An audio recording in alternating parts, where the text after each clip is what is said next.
Hello friends नमस्कार मु आकाश आपण देखुं जीटेक आकाश यूट्यूब चैनल। आज ये वीडियो रे मु आपण नहीं आसी गोटे अति सुंदर सॉफ्टवेयर जहाँकि आपण मानकर नीतिदिनिया टेक्स्ट काम को अति सहज करिवो। तो ये सॉफ्टवेयर को क्रिएट कर BMSJ संबलपुरी और यार सेलिंग राइट्स और पब्लिशिंग राइट्स मते देइछंती। तो ये सॉफ्टवेयर कौन काम करे देखंतु।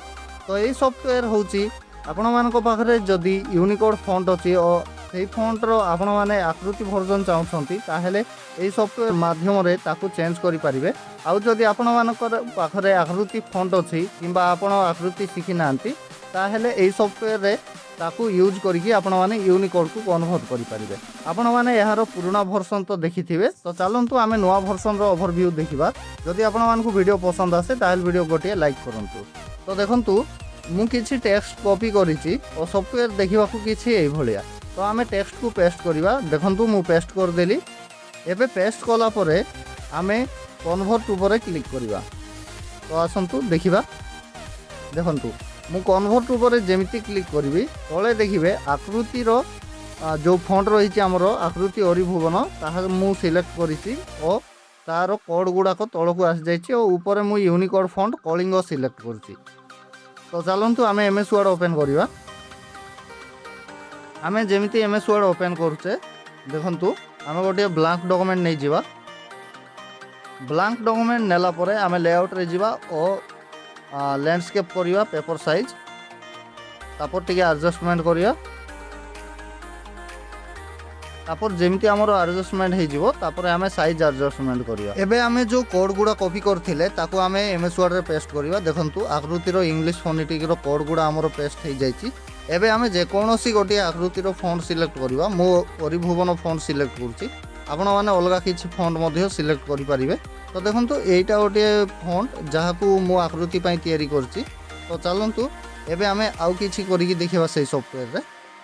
तो देखंतु मो पुणी सॉफ्टवेयर को आस जाइछि। आमे कन्वर्ट करथिले यूनिकोड टू आकृति। एबे आमे आकृति टू यूनिकोड करिवा माने आमे आकृति रो कोड गुडा कॉपी करिवा किंबा आकृति रे जे कोनोसी जिंस गोटे टाइप करिवा और ताकू एथिरे आनिकी पकेइबा। पकेइला परे से यूनिकोड पई कन्वर्ट कर दो। तो देखंतु मो आकृति रो कोड गुडा जोटा कॉपी करथिली MS वर्ड रो ताकू मु एथिरे पेस्ट करछि।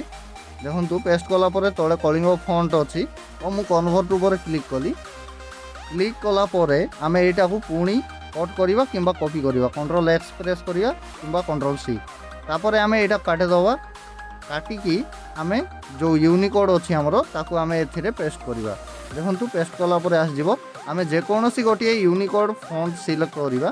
तो देखंतु एटा बालू भाईना फॉन्ट और ये फॉन्ट गुडाकर लिंक मु आपन मानकु डिस्क्रिप्शन रे मध्ये दे देबी। जदि आपन फ्री रे डाउनलोड करिवा पई चाहउछंती तार सेइटू डाउनलोड करि पारे। आपन मान तो सॉफ्टवेयर ओवरव्यू देखिले जदि किछि बुझी पारलेनी ताहेले मते आपन मान कॉल करि पारिबे किंबा मेसेज करि पारिबे। आउ एहा विषय रे अधिक जानिबा पई आपन माने हमर वेबसाइट विजिट करि पारिबे जेमिति कि यारो वर्क किंबा यारो प्राइस। तो सेथिरे आपन मानकु संपूर्ण डिटेल्स मिली जिवो। तो थरे नियाती चेक करंतु डिस्क्रिप्शन रे समस्त लिंक अवेलेबल अछि। आपन मानकु WhatsApp लिंक मध्ये मिल जिवो और वेबसाइट लिंक मध्ये। आशा करछि वीडियोटी आपन मानकु पसंद आथिबो। जदि वीडियोटी पसंद आसे ताहेले এই वीडियो को लाइक करंतु। एमिति कैलिग्राफी और फॉन्ट रिलेटेड वीडियो देखिबा पई आम चैनल को आपन माने सब्सक्राइब करि परिबे। এই वीडियो देखिथिबारु आपन मानकु बहुत बहुत धन्यवाद।